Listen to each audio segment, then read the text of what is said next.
Bonjour aventuriens et aventuriennes. Nous revoici pour les chroniques des ateliers d'Alric avec Divim.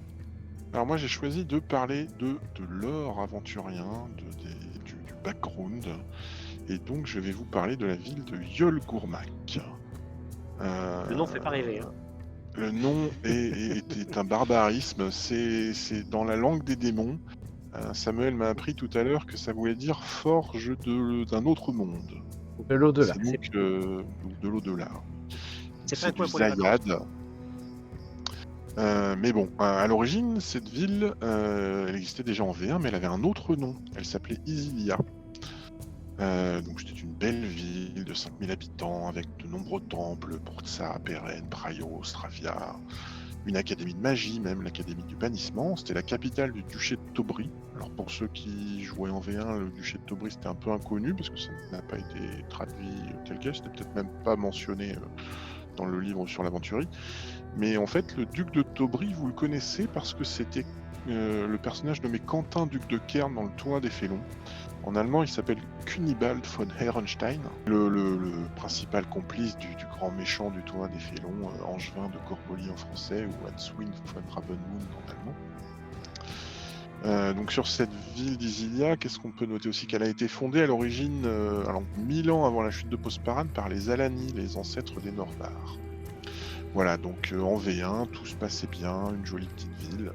Sauf que, toujours en V1, en 1003 après la chute de Postparan, soit 5 ans après le tournoi des Félons, un certain Gaius Cordovan Eslam Galota, on appellera Galota, hein, ce sera plus simple, va déclencher un événement qui est connu comme la Marche des Ogres.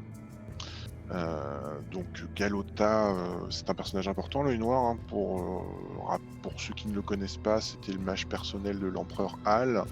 Il était directeur de l'académie d'Elenvina, mais un beau jour il a malheureusement fait un pari avec Naema et qui l'a amené à invoquer un démon à la cour pour prouver ses pouvoirs, et malheureusement il n'a pas pu le contrôler. Du coup il s'est fait bannir, on lui a rasé le crâne, on lui a tatoué le crâne en rouge. Et après ça, il n'aura de cesse pendant des années de vouloir se venger de la famille impériale.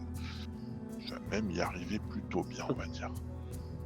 Donc en 1003, grâce à la magie, parce que c'est un magicien extrêmement puissant, alors son académie s'appelle l'académie on va dire de domination, euh, donc spécialisée dans le contrôle mental.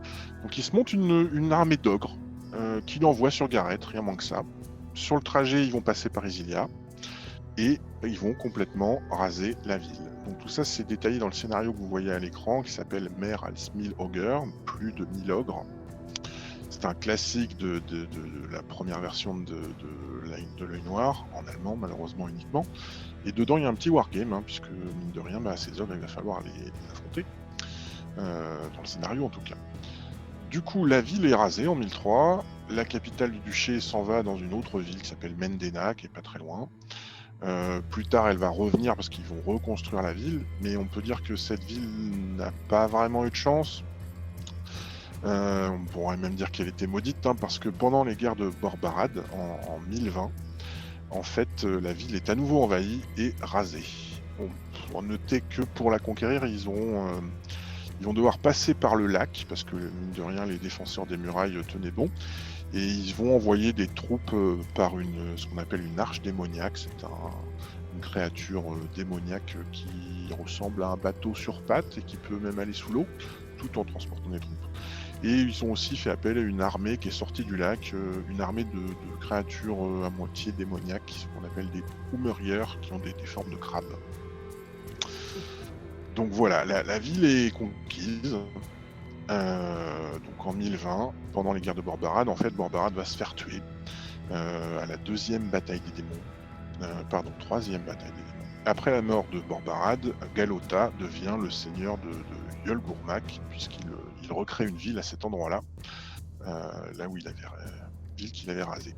Il a fait reconstruire par des démons, rien moins que ça, donc ça amène tout un tas d'architecture bizarre. Donc Galota, si vous le voyez sur l'image, on voit bien son crâne rouge sur cette image-là. Donc c'est un magicien extrêmement puissant. Donc il fait reconstruire la ville par des démons. Il érige des temples aux archidémons, à Mazéroth, Blaccara, Zagrimoth. Il y a une académie de magie qui est créée là-bas, l'académie de l'Heptagone. Et on y trouve aussi un amphithéâtre du duc Arngrim. Le duc Arngrim, c'est un duc loup-garou qui dirige la Taubrie, la partie. Il y a d'autres bâtiments importants comme la bibliothèque de Borbarad, le palais noir, la tour des 1000 yeux, tout un programme déjà ces bâtiments. Il y a une arène, un marché aux esclaves, et il y a aussi ce qu'on appelle la forge des démons. C'est un énorme bâtiment, des forges énormes où travaillent des démons et où on met des démons dans des objets. Il s'est aussi construit une forteresse d'une taille plutôt imposante. Et en 1027, puisqu'il en veut toujours autant à l'Empire, même si en 1027 il a quand même déjà réussi à assassiner Bryn, le fils de l'empereur Hal, pendant la troisième bataille des démons. Donc il va faire preuve d'un pouvoir magique énorme, et il fait s'envoler sa forteresse, et il se sert de sa forteresse volante pour attaquer l'Empire. Donc depuis, en plein milieu de la ville, il y a un énorme cratère. La partie en vert, c'est un énorme cratère. L'attaque va mal se finir en fait. Galota va être tué par une équipe de héros qui s'introduira dans la forteresse, et la forteresse va s'écraser sur la ville de Gareth, qui a toujours, à l'heure où je joue, donc en 1039, 12 ans après, il y a toujours des petits morceaux de forteresse au plein milieu de Gareth. Après la mort de Galota, c'est Leonardo qui va reprendre les rênes de la ville, pardon. Donc là on le voit. Il va diriger cette ville jusqu'en 1039, après la chute de Bosparan. Donc Leonardo, il n'est pas très connu pour les Français. C'est un mechanicus, c'est-à-dire que c'est un inventeur, mécanicien. C'est lui qui a construit le grand pont de Avena, puisqu'il vient de Avena. C'est un inventeur de génie. Il a construit un appareil volant, rien moins que ça. Il a été introduit par le regroupement de scénarios qui s'appelle Todlicher Vine. Il y a eu un post sur Facebook il n'y a pas très longtemps là-dessus. Et donc on teste l'appareil volant dans le scénario.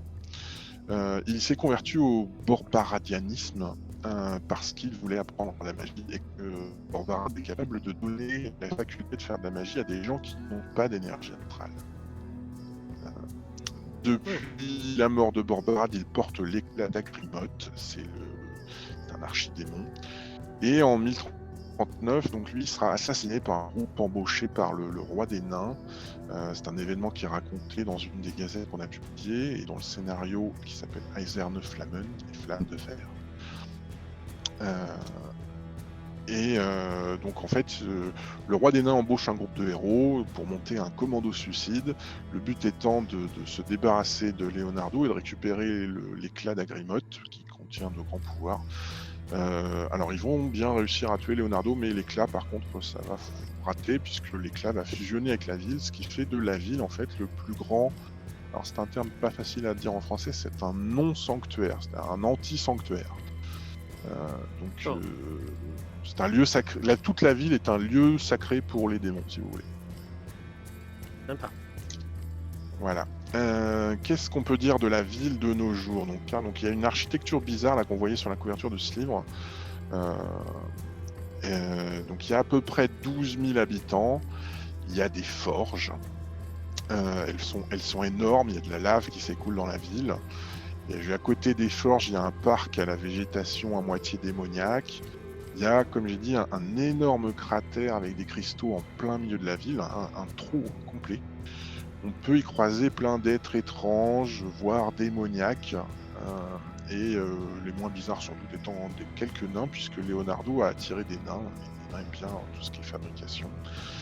C'est une ville qui produit beaucoup d'objets qui sont teintés par les forces démoniaques, et sont produits principalement dans ce qu'on appelle les forges des démons. Ils ont une sorte d'avance technologique, on pourrait même parler c'est un petit peu steampunk.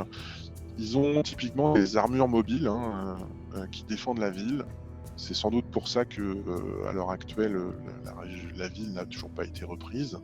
Et cette production d'objets à moitié démoniaques, à moitié en avance technologique, c'est probablement leur principale source de revenus, même si leurs voisins ont tendance à interdire ces objets. Typiquement, pour ceux qui jouent la campagne des Chevaliers du Théâtre, Oui. on peut rencontrer un colporteur qui vend ces genres d'objets, et il y a même des articles de la Gazette qui parlent de l'interdiction de ces objets produits à Yolkronak. Voilà. Une belle ville charmante à rencontrer. Donc, si vous voulez le détail, il faut se procurer Eiserne-Flammen, parce que la ville est totalement décrite, avec une magnifique carte qu'on a vue. J'essaierai de vous donner les liens, parce que cette carte est téléchargeable sur Internet. Donc, on essaiera de poster ça avec la vidéo. J'espère que c'était intéressant. Merci Une beaucoup. question, la campagne de Taubry, là, dont on parle beaucoup dans les Chevaliers du Théâtre, c'est pour s'attaquer à cette cité-là? Non, pour le coup, c'est la reconquête du restant de la Taubry, donc Mendena, Yolgurmak, qui n'a pas été encore reconquise, ainsi que toute ce qu'ils appellent la Transisilie ou la Taubry Noire, qui est donc la partie qui est autour. D'accord. Dominé Voilà. par le fameux duc, je crois, de Le Lycanthrope, duc justement. Arngrim, le duc Loup-garou. Oh, comment ça se Donc, passe Non mais j'y crois pas. Hein Oh, ouais. et- Ouais, si tu veux vraiment spoiler, tu dis peut-être que on en parlera dans un prochain scénario publié par les ateliers. Voilà, ça c'est du vrai spoil. Comment ça? Ah oui, ça c'est vrai, c'est du vrai spoil pour le coup. Et d'ailleurs, Il y aurait tu même des trucs proposes... en plus dedans. Ah, Ouais, mince. il y aurait oui. même des trucs en plus. Des trucs inédits. Incroyable. En VF. Et tu proposes de te procurer là le scénario. Tu as parlé des gazettes. On peut aussi proposer aux auditeurs d'acheter les gazettes. Hein, à faire. Il y a Ah, la mais, lecture, enfin, c'est réutilisable directement en jeu si vous vous baladez à côté, si vous voulez donner des nouvelles de l'aventurier à vos joueurs. c'est donc l'occasion de vous remercier une nouvelle fois. Merci à tous ceux qui nous supportent aussi sur les retours qu'on a, mais aussi en achetant nos produits, évidemment. Donc on espère vous donner de très bonnes nouvelles bientôt, et puis à la prochaine pour de nouvelles chroniques.